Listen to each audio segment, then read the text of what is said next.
نئے صدر مملکت کا انتخاب ہو چکا ہے۔ پاکستان تحریک انصاف میں کس کو جان کا خطرہ ہے، کس نے یہ الزام مریم نواز کے اوپر لگایا ہے، ساتھ عمران ریاض خان کو آج رہا کر دیا گیا۔ اناؤنسمنٹ جو میں اپنے اس یوٹیوب چینل کے حوالے سے کروں گا، ایک نئی لڑائی۔ محمود خان اچکزئی کو بلوچستان سے ایک بھی ووٹ نہیں ملا۔ محمود خان اچکزئی نے مولانا فضل الرحمان صاحب کے حوالے سے ناامیدی کا اظہار کیا۔ السلام علیکم ناظرین، میں ہوں منصور علی خان، اپنے ڈیجیٹل چینل کے اوپر آپ کو خوش آمدید کہوں گا۔ ناظرین، اس ویلاگ کے اندر ہم بات کریں گے نئے صدر مملکت کا انتخاب ہو چکا ہے، کچھ اس کے بارے میں بھی بات کریں گے، اور اس کے ساتھ ساتھ پاکستان تحریک انصاف میں کس کو جان کا خطرہ ہے اور کس نے یہ الزام مریم نواز کے اوپر لگایا ہے، ساتھ ہی ساتھ عمران ریاض خان کو آج رہا کر دیا گیا، اس کے بارے میں بھی بات کرتے ہیں۔ اور ایک اور اناؤنسمنٹ جو میں اپنے اس چینل کے حوالے سے، اپنے یوٹیوب چینل کے حوالے سے کروں گا، وہ بھی ایک سرپرائز ہے، وہ آخر میں چل کے انشاءاللہ اس سرپرائز کی ہم اناؤنسمنٹ کرتے ہیں، تو اینڈ تک اس ویڈیو کو دیکھیے گا اگر آپ وہ سرپرائز سننا چاہتے ہیں۔ اور اگر آپ نے ابھی تک چینل کو سبسکرائب نہیں کیا ہوا تو چینل کو سبسکرائب کرنا مت بھولیے اور بیل آئیکن کو پریس کیجیے، اور اگر آپ کو ویڈیو پسند آئے اسے لائک اور شیئر ضرور کیجیے گا۔ خبریں کافی زیادہ ہیں تو کوشش کرتا ہوں کہ جلدی سے ان کو کور کیا جائے۔ سب سے پہلے تو یہ رمضان المبارک کے آغاز سے قبل ہی ایل پی جی کی قیمت میں 30 روپے فی کلو کا اضافہ کر دیا گیا ہے۔ وہ جو میں بار بار پچھلے کئی ویلاگز میں کہہ رہا تھا کہ جناب رمضان کے ساتھ ہی جو ہے وہ ہر چیز مہنگی ہونا شروع ہو جاتی ہے، تو وہ سلسلہ شروع ہو گیا ہے۔ ایک ہفتے کے دوران ایل پی جی کی قیمت میں مجموعی طور پر 53 روپے فی کلو کا اضافہ ہو چکا ہے، جس کے بعد ایل پی جی کی قیمت 257 روپے سے بڑھ کر 310 روپے پر جا پہنچی ہے، اور سرکاری قیمت 257 روپے فی کلو، جبکہ لاہور سمیت دیگر شہروں میں 310 روپے اور پہاڑی علاقوں میں 360 روپے فی کلو کے حساب سے جو ہے وہ ایل پی جی اس وقت فروخت ہو رہی ہے۔ اس کے علاوہ انسداد دہشت گردی کی عدالت نے زمان پاک حملہ کیس میں عمران ریاض خان کی ضمانت جو ہے وہ منظور کر لی۔ عمران کو 27 مارچ کو پولیس پر حملے اور توڑ پھوڑ کے مقدمے میں گرفتار کیا گیا تھا۔ زمان پاک میں آپ کو یاد ہوگا ایک واقعہ پیش آیا تھا 27 مارچ کو، جب بہت زیادہ شیلنگ ہوئی تھی اور سب کچھ ہوا تھا، تو اس کیس میں ان کو گرفتار کیا گیا تھا۔ پولیس نے عمران ریاض کو ایک ہفتہ قبل جو ہے وہ انسداد دہشت گردی کی عدالت میں پیش کر کے جسمانی ریمانڈ کی استدعا کی تھی۔ عدالت نے اینٹی کرپشن کے مقدمے میں عمران ریاض کی ضمانت منظور کرتے ہوئے 1 لاکھ روپے کے مچلکے جمع کروانے کا حکم دیا تھا۔ عمران اس کے بعد ان کو جیل سے رہا ہو گئے، اور اس کے بعد وہ اب اپنے گھر بھی پہنچ چکے ہیں۔ یہ اسکرین پہ آپ میاں علی اشفاق جو ان کے لائر ہیں، دوست ہیں، ان کے ساتھ ان کی یہ تصویر بھی جو ہے وہ ریلیز ہوئی ہے۔ Good to see that he is back home. اس کے علاوہ انسداد دہشت گردی کی خصوصی عدالت میں 9 مئی کو توڑ پھوڑ کے مقدمے میں نامزد پی ٹی آئی کے وزراء اور ارکان اسمبلی سمیت 131 ملزمان کے کیس کی سماعت ہوئی۔ سنی اتحاد کونسل کے صوبائی وزیر مینا خان آفریدی، ارکان اسمبلی شیر علی ارباب، محمد آصف سمیت 84 ملزمان عدالت میں پیش ہوئے، جبکہ 47 ملزمان غیر حاضر رہے۔ عدالت نے تمام غیر حاضر ملزمان کے ناقابل ضمانت وارنٹ گرفتاری جاری کر دیے ہیں۔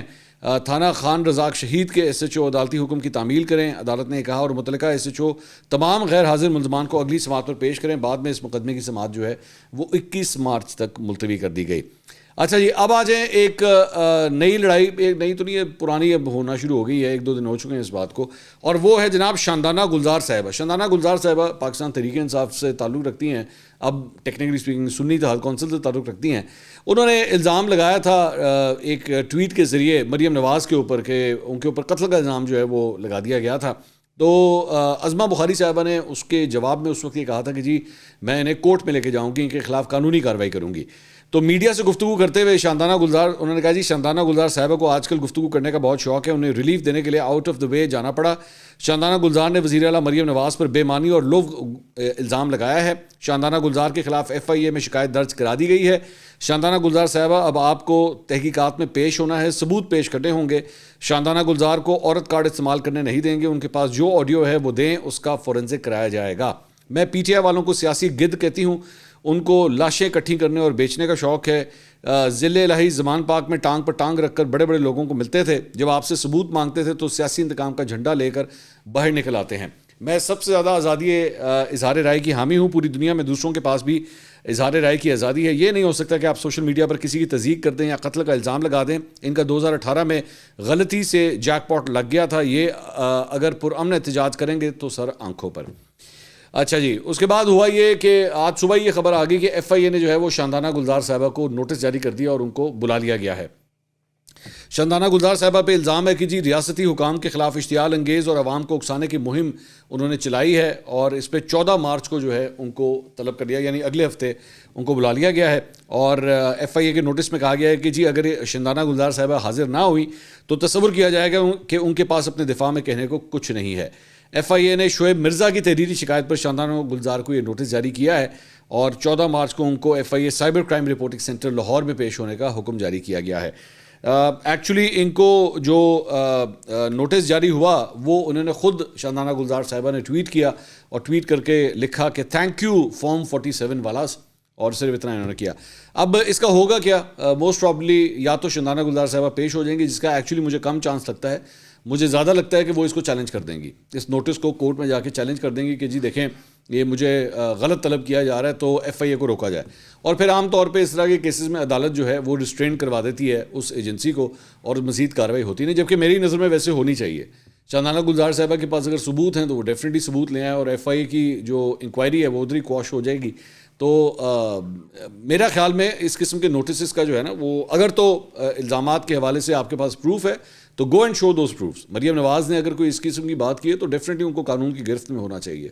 تو دیکھیں اب اس کا کیا بنتا ہے۔ دوسرا، اس کے علاوہ جناب ایک اور پنڈورا باکس کھل گیا ہے۔ شیر افضل مروت صاحب پاکستان تحریک انصاف کے رہنما، انہوں نے میڈیا سے گفتگو کی اور ایک نیا پنڈورا باکس انہوں نے کھولا ہے۔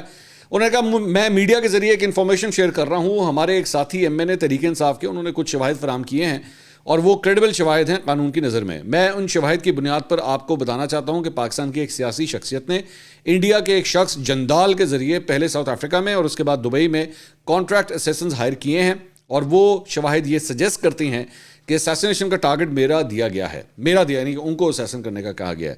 اس ضمن میں $1 لاکھ کی ادائیگی ہو چکی ہے۔ اب $1 لاکھ کا مطلب ہوا تقریباً کوئی 2,80,00,000 اپروکسیمیٹلی، کیونکہ یہ انتہائی اہم بیان ہے، پوری ذمہ داری کے ساتھ دے رہے ہیں۔ اس سیاسی شخصیت کا نام اس ایویڈنس میں سامنے آیا ہے کہ جندال کے ذریعے انہوں نے یہ چیز راؤٹ کی ہے، اور شوٹر نے آگے ادائیگی بھی کر دی ہے، اور کسی بھی لمحے کسی بھی جگہ پر مجھ پر اٹیمپٹ ہو سکتا ہے۔ وہ تمام شواہد کسی بھی بالخصوص ایف آئی اے کے ساتھ ثبوت شیئر کرنے کو تیار ہیں، اور شواہد یہ بتاتی ہیں کہ یہ سارا کام مریم نواز کے ماں پر ہوا ہے، اور اس کنورسیشن میں مریم بی بی کا نام سامنے آیا ہے فون ریکارڈنگز میں۔ ہمیں علم ہے کہ ماضی میں بھی لاہور میں پولیس کے ذریعے اپنے سیاسی مخالفین کو ایلیمنیٹ کیا گیا ہے۔ میں صرف یہ کہنا چاہتا ہوں کہ زندگی اور موت اللہ کے ہاتھ میں ہے، مریم نواز یا کوئی اور اس پر قادر نہیں ہے۔ رات کو اپوزیشن لیڈر عمر ایوب سے یہ چیز ڈسکس ہوئی، اور یہ فیصلہ ہوا کہ میڈیا کے ذریعے ہم یہ چیز پاکستانیوں کو بتائیں گے۔ صرف اتنا کہنا چاہتا ہوں کہ جو لوگ سمجھتے ہیں کہ یہ الزام غلط ہے وہ اس کی تفتیش کی اجازت دے دیں، اور ایف آئی اے اس کو انویسٹیگیٹ کرے، اور ہم جو کانٹریکٹر ہائر ہوا ہے جس نے ادائیگی کی ہے، جو باتیں ان کے بیچ ہوئی ہیں، ان کی ریکارڈنگز ہیں، وہ سب ہم انویسٹیگیٹرز کے ساتھ شیئر کرنے کو تیار ہیں۔ تو یہ شیر افضل مروت صاحب نے ایک نیا پنڈورا باکس کھولا ہے، اور اس کا اشارہ جو ہے انہوں نے مریم نواز کی طرف کیا ہے۔ 4-5 چیزیں ہیں سارے معاملے میں۔ سب سے پہلے تو ان تمام الزامات کو سیریسلی لینا چاہیے۔ شیر افضل مروت صاحب، ان سے بہت سی باتوں پہ اختلاف، لیکن ظاہری بات ہے ان کی جان بہت قیمتی ہے، اور اگر ایسی کوئی بات ہے تو ان کو سیکیورٹی بھی دینی چاہیے، اور ان کے لگائے ہوئے الزامات کی تحقیقات بھی ہونی چاہیے۔ بٹ بات یہ ہے کہ اس کی تحقیقات صرف اس اینگل سے نہیں ہونی چاہیے، کیونکہ ظاہری بات ہے کوئی ایسا بندہ ہے، یہ فرما رہے ہیں کہ جی آڈیو ریکارڈنگز بھی ہیں، تو کوئی ایسا بندہ ہے جس کو یہ بھی پتہ ہے کہ آڈیو ریکارڈنگ نا جندال کی ہے۔ مطلب فار ایگزامپل مجھے اگر آپ کسی کی آڈیو ریکارڈنگ سنا دیں اور کہہ دیں بھائی جان یہ جندال ہے، تو میں کس طرح ویریفائی کروں گا کہ یہ جندال ہے، یا یہ کوئی بھی 2 رینڈم لوگ آپس میں گفتگو کر رہے ہیں؟ ٹھیک ہے، تو یہ ان کی اس معاملے کی انویسٹیگیشن ہونی چاہیے۔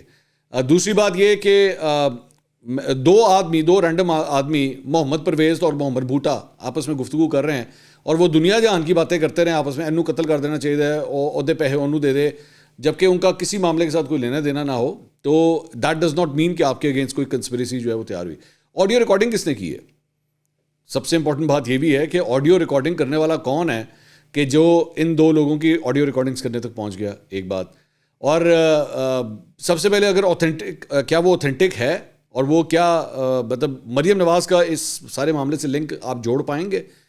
تو اگر تو یہ ساری چیزیں پروو نہ ہو سکیں، کیونکہ we need to keep a stop on all this, اگر یہ ساری چیزیں پروو نہ ہو سکیں تو پھر شیر افضل مروت کے خلاف بھی جو ہے پوری طرح ایکشن ہونا چاہیے۔ کہ آپ ایک اتنی بڑی، ابھی تھوڑی دیر پہلے وہ شندانہ گلزار صاحبہ کے حوالے سے بات ہو رہی تھی، ان کو تو ایف آئی اے کا نوٹس آ گیا ہے، تو اس طرح اگر تو شیر افضل مروت صاحب اپنے یہ الزامات جو ہیں وہ پروف کرنے میں کامیاب ہو جاتے ہیں اور ایسی کوئی کنسپریسی جو ہے وہ یہاں ہوتی ہے تو پھر قانون حرکت میں ہے اور مریم نواز کو گرفتار کریں آپ، بالکل گرفتار کریں، چاہے وہ وزیر اعلیٰ پنجاب ہیں یا کچھ بھی ہیں، ان کو بالکل گرفتار کریں اگر یہ ثبوت جو ہے وہ ثابت کر دیتے ہیں. لیکن اگر یہ نہیں ثابت کر پاتے تو پھر شیر افضل مروت کے ساتھ کیا کیا جائے؟ سوال یہ ہے، کیونکہ یہاں پہ ایک ہنٹ آف ڈاؤٹ اس بات کا ہے کہ کہیں ایسا تو نہیں ہے کہ بلا وجہ اتنی بڑی کنٹروورسی جو ہے وہ کریٹ کر دی گئی ہے، وہ جسے کہتے ہیں نا کھودا پہاڑ تو نکلا چوہا. کیونکہ ٹریک ریکارڈ جو ہے نا معذرت کے ساتھ پاکستان تحریک انصاف کا الزامات لگانے کے حوالے سے بہت خراب ہے. میں آئی وانٹ ٹو سے دس آن ریکارڈ، بہت خراب ہے. 35 پنکچر، 126 دن کا دھرنا دے دیا آپ نے، دھاندلی ہوئی ہے، یہ ہو گیا وہ ہو گیا، بعد میں جوڈیشل کمیشن بنا، انہوں نے کہا پونکا، ایسا کوئی چکر ہی کوئی نہیں، بولو پینسل، دھرنا کینسل. تو بعد میں آپ نے جا کے آپ نے کہا جی 35 پنکچر، وہ 35 پنکچر بول کے دماغ کھا لیا. بعد میں 4-5 سال کے بعد ڈاکٹر شاہد مسعود جس نے 35 پنکچر کی سٹوری دی تھی، انہوں نے کہا سوری غلطی ہو گئی، وہ تو پتری گلی سے نکل گئے. آج بھی ماشاءاللہ ٹی وی پہ پروگرام کرتے ہیں، وہ کوئی روکنے والا نہیں ہے. ٹھیک ہے، کر رہے ہیں نا بیٹھ کے. مطلب جب اتنی بڑی آپ نے بھنڈ مارا ہو، میں لفظ ویسے کچھ اور یوز کرنے لگا تھا کہ اتنی بڑی، لیکن چھوڑیں. تو مطلب اس بندے کا تو کریئر ہی ادھر ختم ہو جائے کہ آپ نے اس چکر میں اس ملک کے دارالحکومت کو 126 دن کے لیے بند کرا کے رکھ دیا. آپ نے پورے ملک میں جو ہے وہ ایک افراتفری کی صورتحال بن گئی آپ کی اسٹوری کی وجہ سے، آپ کے اس 35 پنکچر کی اسٹوری کی وجہ سے. بعد میں آپ کہتے ہیں سوری، وہ یہ تو تھا ہی نہیں اس طرح. اسی طرح عمران خان صاحب نے بھی اس طرح کے بڑے الزام، مطلب وہ 36 دفعہ یہ بتا چکے ہیں کہ جی مجھ پہ قاتلانہ حملہ ہونے لگا ہے، مجھے قتل کر دیا جائے گا، آپ دیکھ لینا یہ ہونے لگا ہے، وہ مجھے اسیسن جو ہے وہ ہائر ہو گئے ہیں، وہ مجھے گولی مار دیں گے، وہ یہ کر دیں گے، وہ کر دیں گے. بہت سی اس طرح کی باتیں ہوئی ہیں، لیکن پروف جو ہے وہ آپ نہیں کر سکے. اسی طرح ایک دفعہ انہوں نے شہباز شریف کے اوپر بھی الزام لگایا تھا کہ جی یہ شہباز شریف نے جو ہے وہ دھرنا رکوانے کے لیے جو ہے پتہ نہیں کتنے ارب کی جو ہے وہ پیمنٹ کی ہوئی ہے.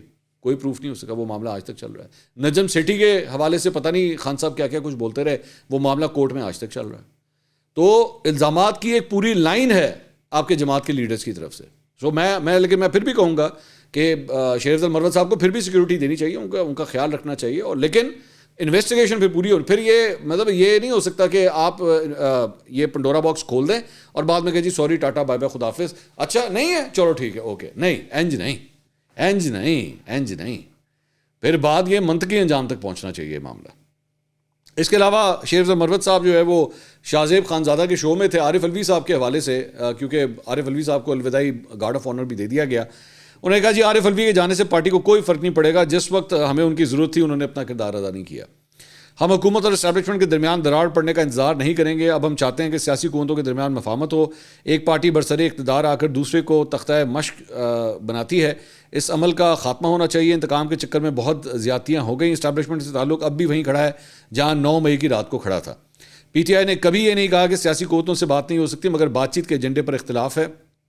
پی ٹی آئی کے ساتھ ہونے والی دھاندلی کا سب سے زیادہ فائدہ ایم کیو ایم کو ہوا. ایم کیو ایم کے امیدواروں کو 6 اور 10 ہزار ووٹ لیے اور انہیں سیٹیں دے دی گئیں. ان سے بات چیت ناممکن ہے. پیپلز پارٹی نے پی ٹی آئی کو اتنا نقصان نہیں پہنچایا. مسلم لیگ نون کہتی رہی ہے کہ وہ اسٹیبلشمنٹ کی وکٹم رہی ہے. اسے چاہیے کہ وہ بھی اس بات کا ادراک کر لے. تحریک انصاف کی ڈیل صرف سیاسی قوتوں سے ہو سکتی ہے. یہ شیر افضل مروت ویری میچور ٹاک، میں آئی ہیو ٹو سے دس کہ انہوں نے گفتگو کی. اس کے علاوہ بیرسٹر تیمور ملک وہی صاحب ہیں، شاہ محمود قریشی صاحب کے وکیل بھی ہیں، اور انہوں نے یوسف رضا گیلانی صاحب کے خلاف الیکشن لڑا تھا اور صرف چند 100 ووٹوں سے یہ الیکشن ہار گئے تھے. تو منیف فاروق صاحب کے پروگرام کے اندر انہوں نے شرکت کی کل. تو انہوں نے اپنا ایک کلپ جو ہے اپنے ٹویٹر اکاؤنٹ کے اوپر شیئر کیا.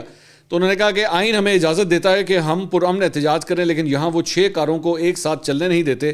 حکومت کو نہ صرف پرامن احتجاج کی اجازت دینی چاہیے بلکہ ریاست کی ذمہ داری ہے کہ وہ وہاں سیکیورٹی فراہم کرے. تو آپ جانتے ہیں کہ اتوار کو جو ہے وہ آلریڈی احتجاج کی کال پاکستان تحریک انصاف کی جانب سے دی گئی ہے. تو اس کے اوپر شہباز گل صاحب نے ایکچولی ایک کوٹ ٹویٹ کیا. انہوں نے کہا تیمور آپ کو منیف فاروق کے پروگرام میں نہیں جانا چاہیے تھا، یہ جرنلزم نہیں ہے جو یہ کر رہے ہیں، اس کا حصہ ہمیں نہیں بننا. تو یہ وہاں سے بتا رہے تھے شہباز گل صاحب امریکہ سے کہ آپ کو وہاں نہیں جانا چاہیے تھا. یہ نہیں کہیں گے کہ مجھے پاکستان آنا چاہیے تھا، یہ بات نہیں کریں گے، لیکن وہاں سے بیٹھ کے پاکستان کے اندر جو بندہ سیاست کر رہا ہے، الیکشن لڑ رہا ہے، اس کو کہہ رہے ہیں کہ آپ کو اس کے پروگرام میں نہیں جانا چاہیے تھا. خیر، ہم ایکچولی دیکھ رہے تھے کہ احمد اویس صاحب وہ بھی منیف فاروق صاحب کے شو میں جا چکے ہیں. پچھلے 2-3 ہفتے میں تقریباً 3 دفعہ جا چکے ہیں. تو ان کے بارے میں نہیں بولے آپ؟ وہ سینئر بندہ ہے تو اس وجہ سے آپ نہیں بولے کہ جناب آپ کو بھی نہیں جانا چاہیے تھا. تو وہی میں کہتا ہوں نا, باہر سے بیٹھ کے بس اینج کنکر ماری جانا, بس یہ اس قسم کا ہی کام ہے ان کا. اچھا جی, اس کے علاوہ جناب آصف علی زرداری صاحب جو ہیں وہ صدر مملکت بن گئے ہیں, 14ویں صدر مملکت منتخب ہو گئے.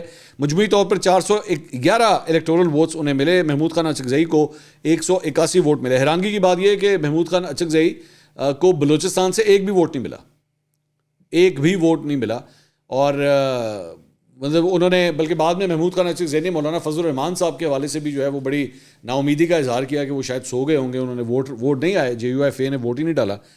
تو قومی اسمبلی اور سینٹ سے آصف علی زرداری صاحب نے 255 ووٹ حاصل کیے.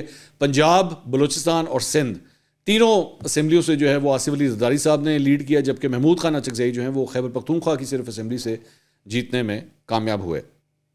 تو ایک تو یہ معاملہ ہو گیا. اس کے علاوہ آصف علی زرداری صاحب سے میڈیا نے گفتگو کی, ان سے سوال ہوا کہ آپ نے پہلے بھی 18ویں ترمیم دی, آئندہ مزید کیا اقدام کریں گے؟ انہوں نے کہا 18ویں آئینی ترمیم پارلیمنٹ نے کی, ہم نے صرف ایڈوائز کی تھی, پہلے بھی جو ہوا پارلیمنٹ نے کیا, اب بھی پارلیمنٹ ہی کرے گی.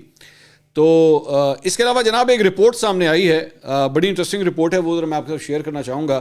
گیلپ نے بیسکلی اس کو ترتیب دیا ہے, لیکن اس پوری رپورٹ کے اینڈ پہ نا ایک ڈسکلیمر ہے, وہ میں اینڈ پہ آپ کو سناتا ہوں کہ وہ ڈسکلیمر کیا ہے. رپورٹ یہ کہتی ہے کہ جی تقریباً 4000 ووٹرز کی رائے پر مبنی یہ ایگزٹ پول جو ہے وہ ایگزٹ پول ہے, یہ جاری کیا گیا. اس سروے کے مطابق 38% نوجوانوں نے پاکستان تحریک انصاف کو ووٹ کیا ہے, 22% نے مسلم لیگ نون کو اور 15% نے پیپلز پارٹی کو ووٹ ڈالا ہے. بیسکلی انہوں نے جا کے لوگوں سے یہ سوال کیا کہ آپ نے کس کو ووٹ, جنہوں نے ووٹ ڈال دیا ہوگا, یہ ان سے بیسکلی سوال تھا کہ آپ نے کس کو ووٹ کیا ہے. تو 38% نوجوان انہوں نے پاکستان تحریک یعنی میجورٹی نے, اور 22% نے آلموسٹ آپ کہہ سکتے ہیں کہ تقریباً ڈبل کا فرق بن جاتا ہے. ویسے تو 44% بنتا ہے لیکن یہ 38% ہے, اور 15% نے پیپلز پارٹی کو جو ہے ووٹ ڈالا ہے. اور اس کے علاوہ پسماندہ, تعلیم یافتہ اور امیر طبقات کا ووٹ حاصل کرنے میں بھی پی ٹی آئی کامیاب رہی ہے. سو اکراس سوشل لائنز وہاں پہ بھی پی ٹی آئی نے سبقت حاصل کی ہے. نون لیگ جو ہے وہ ناخواندہ, مڈل پاس, متوسط آمدنی والے طبقے میں زیادہ مقبول رہی, جبکہ پیپلز پارٹی بھی تمام حلقوں میں ان کی جو حمایت ہے وہ ویسے ہی برقرار ہے جیسے پہلے تھی. تو تحریک انصاف جو ہے وہ 31% پاپولر ووٹ حاصل کرنے میں کامیاب رہی ہے. مسلم لیگ نون 24%, اور نوجوان ووٹرز کا ٹرن آؤٹ بھی گزشتہ انتخابات کے مقابلے میں 11% بڑھا ہے, جس کا فائدہ پی ٹی آئی کو ہوا. پاکستان تحریک انصاف کو 18 سے 24 سال کی عمر کے 38% نئے رائے دہندگان نے ووٹ دیا ہے. گزشتہ انتخابات میں یہ شرح 35% تھی, تو یہ پرسنٹیج بھی جو ہے وہ بڑھ گئی ہے. مسلم لیگ نون کو 22%, پیپلز پارٹی کو 15%, اور اس کے علاوہ 18 سے 24 سال کے ووٹرز حاصل کرنے کی دوڑ میں نون لیگ پی ٹی آئی سے 16% پیچھے تھی. لیکن 50 سال سے زائد عمر کے جو لوگ میچور ہیں ان کے حوالے سے جو ہے وہ نون لیگ نے وہاں پہ میدان مارا اور 30% ووٹ انہوں نے وہاں پہ حاصل کیا. پی ٹی آئی کو وہاں پہ 20%, جو لوگ میچور تھے, عمر رسیدہ ہیں, جو لوگ میچور ہیں, اس میں نون لیگ جو ہے اس نے سبقت حاصل کی. پی ٹی آئی نمبر 2 پہ تھی, پیپلز پارٹی 13 نمبر پہ. اب یہ جو نمبرز میں آپ کے ساتھ شیئر کر رہا ہوں, this is a big problematic area for Muslim League نون. وہ یہ ہے کہ ابھی یہ وہ لوگ ہیں جو 18 سال کا وہ بیریئر کراس کر چکے ہیں اور جن کے ووٹس بن چکے ہیں. آپ اندازہ کیجئے جو اس سے پہلے 5 یا 6 سال پیچھے, یعنی کہ آپ سمجھ لیجیے کہ 13 سال کا بچہ ہے یا 14 سال کا بچہ ہے یا 12 سال کا بچہ ہے, جس کے اگلے 4-5 سال کے بعد جو ایلیجیبل ہو جائے گا اگلے الیکشن میں, جو 2029 میں جا کے الیکشن ہوں گے, وہ ایلیجیبل ہوگا تب ووٹ ڈالنے کے لیے. وہ کتنا زیادہ ابھی سے پاکستان تحریک انصاف کے ساتھ اٹیچڈ ہے. اس کے اندر آپ کو مسلم لیگ نون کی کیا کوئی حمایت نظر آتی ہے؟ آئی وش کہ یہ سروے ایکچولی ان سے بھی ہوتا کہ بیٹا آپ بڑے ہو کے اگر کسی کو ووٹ ڈالنا چاہیں گے تو کس کو ووٹ ڈالنا چاہیں گے. میرا خیال میں وہ نمبر 18 سے 24 والوں سے بھی زیادہ ہوتا ہے. یہ وہ جگہ ہے, یہ وہ ان روڈز ہیں جو مسلم لیگ نون جو ہے ابھی تک نہیں کر سکی ہے. That is the biggest problem. لیکن وہ جو پرانا ووٹر ہے, جو 50 سال کا مطلب ہے, اگر وہ 50 سال کا ہے تو اور کچھ نہیں تو وہ کم از کم پچھلے 32 سال سے اس پاکستان کے الیکشن سسٹم کے اندر ووٹ ڈالتا آ رہا ہے. اور 32 سال کا مطلب ہے کہ 1990 آنورڈ جو ہے اپروکسیمیٹلی وہ 1990 کے انتخابات کے بعد سے وہ ووٹ ڈالتا آ رہا ہے. تو وہ میجورٹی آج بھی نون لیگ کے ساتھ ہے. لیکن جو نیا ووٹر ایڈ ہو رہا ہے وہ پاکستان تحریک انصاف کی طرف جو ہے وہ زیادہ انکلائنڈ ہے. اب آ جائیں سرپرائز کی طرف, جو میں اینڈ پہ آپ کو دینا چاہ رہا تھا. وہ سرپرائز یہ ہے کہ جناب ہم نے, عمران خان صاحب نے جو ہے وہ کہا کہ جی 4 حلقے کھولے جائیں. تو جناب خبر یہ ہے کہ ہم نے حلقے کھولنے کا فیصلہ کر لیا ہے, اور پہلا حلقہ ہم کل کھولنے جا رہے ہیں. NA-130 ڈاکٹر یاسمین راشد اور نواز شریف صاحب کا حلقہ. ظاہری بات ہے ان چار میں سے مجھے لگتا ہے کہ سب سے بڑا حلقہ جو ہے وہ یہ ہے, اور اس کو ہم نے پوری طرح ڈائسیکٹ کیا ہے, پوری طرح ریسرچ کیا ہے, مختلف فارم 45 کا پورا ایک کمپیریزن ہم نے کیا ہے, اور 30 سے زائد پولنگ اسٹیشنز کے ریزلٹس جو ہے نا اس کے اندر ہمیں لگتا ہے کہ وہ آپس میں میچ نہیں کر رہے. اور یہ ایک ڈیٹیل پوڈ کاسٹ ہوگی, اور یہ کل یعنی کہ اتوار والے دن 12 بجے جو ہے یہ پوڈ کاسٹ ریلیز ہوگی. اور یہ سیریز اب ہم شروع کرنے لگے ہیں. یہ ابھی تو 130 ہوا ہے, 130 کے علاوہ ہم اور بھی حلقوں کو اب کھولنا شروع کرنے لگے ہیں. تو میں خود بلکہ اسی ویلاگ کے ذریعے کہنا چاہوں گا کہ وہ تمام امیدوار جن کو لگتا ہے کہ ان کے فارم 45 اور الیکشن کمیشن آف پاکستان کے فارم 45 میں فرق ہے, آپ ہم سے رابطہ کر سکتے ہیں. میرا نمبر سیاستدانوں کے لیے حاصل کرنا کوئی مشکل کام نہیں ہے. آپ 2-4 لوگوں کو فون کریں گے, آپ کو خود ہی میرا نمبر مل جائے گا. تو آپ مجھ سے رابطہ کر سکتے ہیں, یا آپ ہمیں ای میل بھی کر سکتے ہیں. یہ ای میل ایڈریس بھی میں اسکرین کے اوپر دے رہا ہوں, آپ ہمیں یہاں پہ بھی ای میل کر سکتے ہیں, اور ہم جو ہے وہ آپ کو اس سیریز کا حصہ بھی ہم بنا سکتے ہیں. تو انشاءاللہ کل 12 بجے جو پوڈ کاسٹ ریلیز ہوگا اسے دیکھنا مت بھولیے گا. بڑا ڈیٹیل ریسرچ ورک ہے اس کے اندر. اگلی ویڈیو میں دوبارہ ملاقات ہوگی. اللہ حافظ.